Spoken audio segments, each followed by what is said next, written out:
Well, the president's challenger was also in New York, also facing some difficult questions. How do you stay in shape? Do you eat something? Do you have a routine? Do you run in the morning?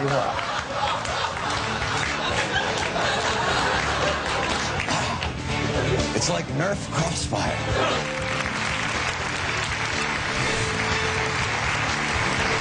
Welcome back to Crossfire. As both of our loyal viewers, of course, know, our show is all about left versus white, black versus white, paper versus plastic, Red Sox against the Yankees.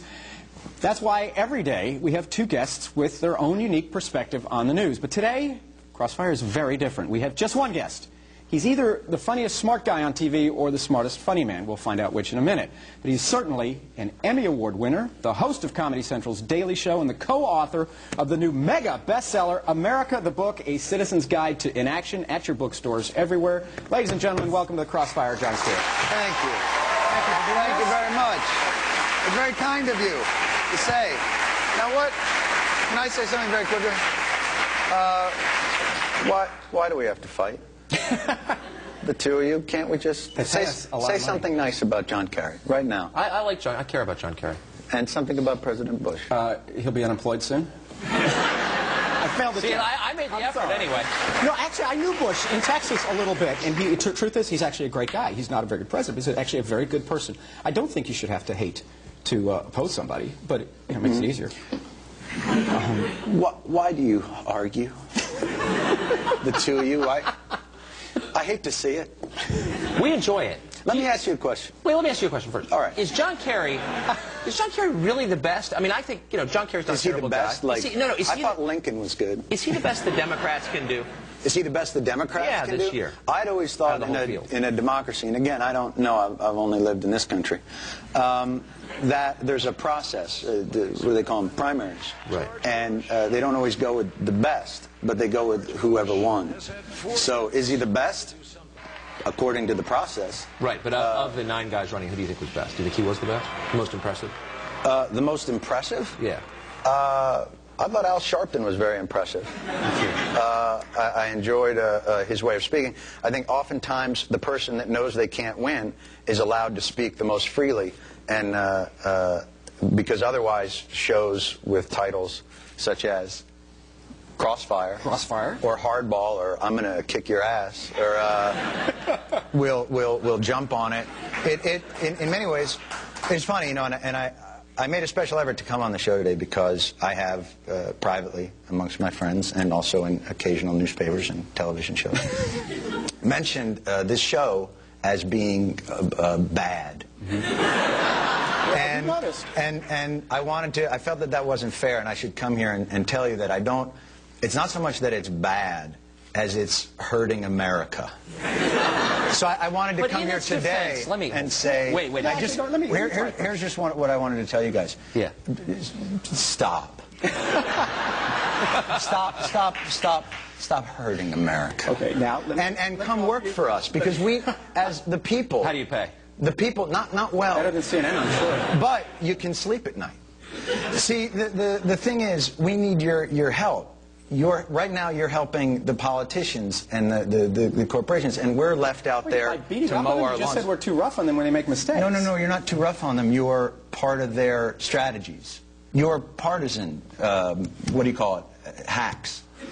Wait, John, let me tell you something valuable that I think we do that I'd like to see you do. Something valuable? Yeah, no, it's nice when politicians, and I'll tell you, when politicians come on, yeah, it's nice to get them to try and answer the question. And in order to do that, we try and ask them pointed questions. I want to contrast our questions with some questions you asked John Kerry. If you want to compare your show to a comedy show, you're more than welcome to. Here's the point. If that's your goal, no, it's not. I wouldn't aim for us. I'd aim for Seinfeld. Here's the problem. That's a very good show. Kerry won't come on this show. He will come on your show. Let me suggest why he wants to. Well, we have civilized discourse. Well, here's an example of civilized discourse. Here are 3 of the questions you asked John Kerry. Yeah. You have a chance to interview the Democratic nominee. You ask him questions such as, quote, how are you holding up? Is it hard not to take the attacks personally? Yeah. Have you ever flip-flopped, et cetera, et cetera? Yeah. Didn't you feel like you got the chance to interview the guy? Why not ask him a real question instead of just suck up to him? Yeah, how are you holding up is a real suck-up. And I actually was giving him a hot stone massage. It sounded that way. As we were doing it. It did. You know, it's interesting to hear you talk about I felt the my sparks responsibility to the, you know, I didn't realize that, and maybe this explains quite a bit. No, the opportunity. Is that the news organizations look to Comedy Central for their cues on integrity. So what I would suggest is, when you talk about you're holding politicians' feet to the fire, I think that's disingenuous. I think you're... How are you holding up? I mean, come on. No. I don't, but my role isn't, I don't think... You can ask him a real question, don't you think? Instead of saying, you know... I don't think I have to. By the way, I also asked him, you know, were you in Cambodia? But I didn't really care, because I don't care, because I think it's stupid. Well, but my point is this. If your idea of confronting me is that I don't ask hard-hitting enough news questions, we're in bad shape, fellas. We're here to love you, not confront you. No, but what I'm saying is this. I'm not. I'm here to confront you because we need help from the media, and they're hurting us. And it's, now, the idea is... If the indictment, let me get this straight. If the indictment is... if the indictment is, and I have seen you say this, that Crossfire reduces everything, as I said in the intro, to left, right, black, white. Yes. Well, it's because, see, we're a debate show. It's like saying the Weather Channel reduces that'd be everything great. to a storm front. I would love to see a debate show. in a 24-hour day where we have each side on as best we can get them. That would be great. And have them fight it out. To do a debate would be great, but that's like saying pro wrestling is a show about athletic competition. I think you're a good comedian. I think your lectures are boring. Let me ask you a question on the news. No, this is theater. I mean, it's obvious. How old are you? 35. And you wear a bow tie. Yeah, I do. I do. So this is... No, I know. So you're right. No, let me just go. No, come on. And listen, I'm not suggesting that you're not a smart guy, because those are not easy to tie. But the thing is that you're doing theater when you should be doing debate, which would be great. No, it's not honest. What you do is not honest. What you do is partisan hackery. And I'll tell you why I know it. You have John Kerry on your show, and you sniff his throne, and you're accusing us of partisan hackery? Absolutely. You've got to be kidding, man. You're on CNN. Say, the show that leads into me is puppets making crank phone calls. What is wrong with you? Well, I'm just saying, there's no reason for you, when you have this marvelous opportunity not to be the guy's butt boy, to go ahead and be his butt boy. Yes, It's embarrassing. I was absolutely his butt boy. I was so far. You would not believe what he ate 2 weeks ago. You know, the interesting thing that I have is you have a responsibility to the public discourse, and you fail miserably. School, I think. You need to go to one. The thing that I want to say is, when you have people on for just knee-jerk, reactionary talk... Wait, I thought you were going to be funny. Come on, be funny. No, I'm not going to be your monkey. Go ahead. I watch your show every day, and it kills me. I can tell you love it. It's so painful to watch. You know, because we need what you do. This is such a great opportunity you have here to actually get politicians off of their marketing and strategy. Yeah, it's someone who watches your show and cannot take it anymore. I just can't. What's it like to have dinner with you? It must be excruciating. Do you like lecture people like this, or do you come over to their house and sit and lecture them, and, you know, they're not doing the right thing, that they're missing their opportunities, evading their responsibilities? If I think they are. Look, I wouldn't want to eat with you, man. That's horrible. I know, and you won't. But the thing I want to get to... We did promise naked pictures of the Supreme Court. Yeah, we did. No. Let's get to those. Why can't we just talk? Book. Please, I beg of you guys. I think you watch too much Crossfire. We're going to take a quick break. No. Look, hold on. please. We've got commercials. Please. Next, please stop. In the rapid fire. Please Hopefully stop. He'll be here. We hope. We think. And then, did U.S. soldiers refuse an order in Iraq? Wolf Blitzer has the latest on this investigation right after the break.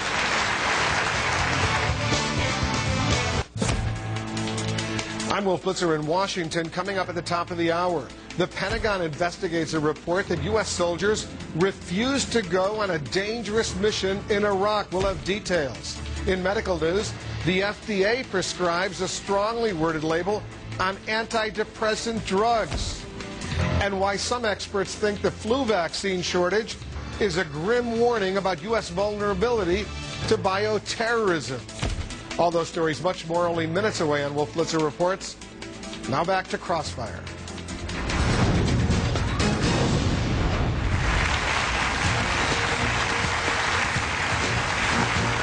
Welcome back to Crossfire. Crossfire. We're talking to Jon Stewart, who was just lecturing us on our moral inferiority. John, you're bumming us out. Tell us, what do you think of the Bill O'Reilly vibrator story? No.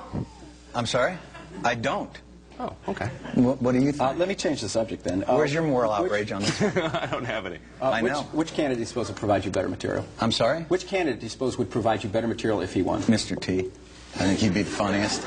But you have a stake in it that way, not just a citizen, but as a professional comic. Right. Which I hold to be much more important than as a citizen. Well, there you go. Well, who would provide you better material, do you suppose? I don't really know. It's kind of not how we look at it. We look at the absurdity of the system provides us the most material, and that is best served by sort of the theater of it all, you know, which, by the way, thank you both, because it's been helpful. But if Kerry gets elected, is it good? I mean, you said you're voting for him. You obviously support him. It's clear. Will it be harder for you to mock his administration if he becomes president? Now, why would it be harder? Because the only way it would be harder is if his administration is less absurd than this one. So in that case, if it's less absurd, then yeah, I think it'd be harder. But I mean, it'd be hard to top this group. I mean, quite frankly, in terms of absurdity and their world matching up to the one that, you know, it was interesting. President Bush was saying, you know, John Kerry, his rhetoric doesn't match his record. But I've heard President Bush describe his record. His record doesn't match his record. So, you know, I don't worry about it in that respect. But let me ask you guys again a question, because we talked a little bit about, you know, you're actually doing honest debate and all that. But after the debates, where do you guys head to right afterwards? The men's room. Right after that. Right, home. Spin Alley. Home? No, Spin Alley. What are you talking about? I mean, at these debates? Yeah, you go to Spin Alley, the place called Spin Alley. Now, don't you think that for people watching at home, that's kind of a drag, that you're literally walking to a place called Deception Lane? Like, it's Spin Alley. It's don't you see, that's the issue I'm trying to talk to you guys? I actually believe, I had a lot of friends who worked for President Bush. I went to college with Neither of us was ever in the spin room, actually. No, I did. I went to the Larry King show. They actually believe what they're saying. They want to persuade you. That's what they're trying to do by spinning. But I don't doubt for a minute these people who work for President Bush, who I disagree with and everything, they believe that stuff, John. This is not Here's a what lie I think. or deception at all. I think they believe in him. I think they believe, just like I believe in my guys. I think they believe President Bush would do a better job, and I believe the Kerry guys believe President Kerry would do a better job. But what I believe is they're not making honest arguments. So what they're doing is, in their mind, the ends justify the means. I hate so at all. I do think you're more fun on your show. Just my opinion. But Okay, Jon Stewart goes You know what's one-on-one with his interesting, though? fans. You're as big a dick on your show as you are on any show. Now you're getting into it. I like that. Yep. Okay, we'll be right back. Eastern.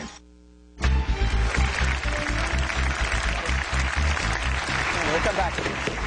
Welcome back to Crossfire. We are joined by Comedy Central's Jon Stewart, host of The Daily Show, and author of #1 bestseller, America the Book, A Citizen's Guide And to a ton of fun. Democracy I'll in add that, Action. too. Some questions from our audience. Yes, sir. What's your name? What's your Hi, name? Where are my you name's from? David. I'm from Boston. Hi, David. My question is, what do you think the hump on GW's back during the debate was?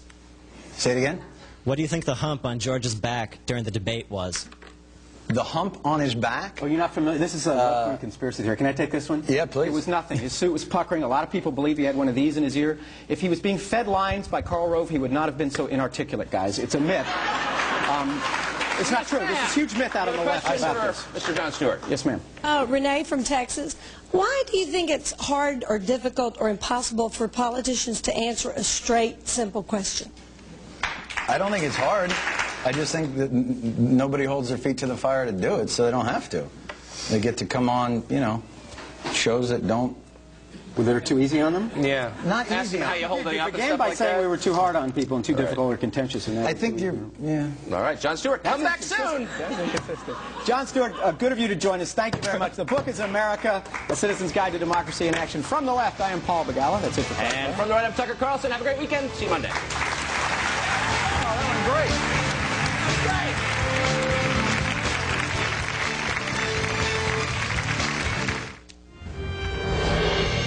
Happening now, an extraordinary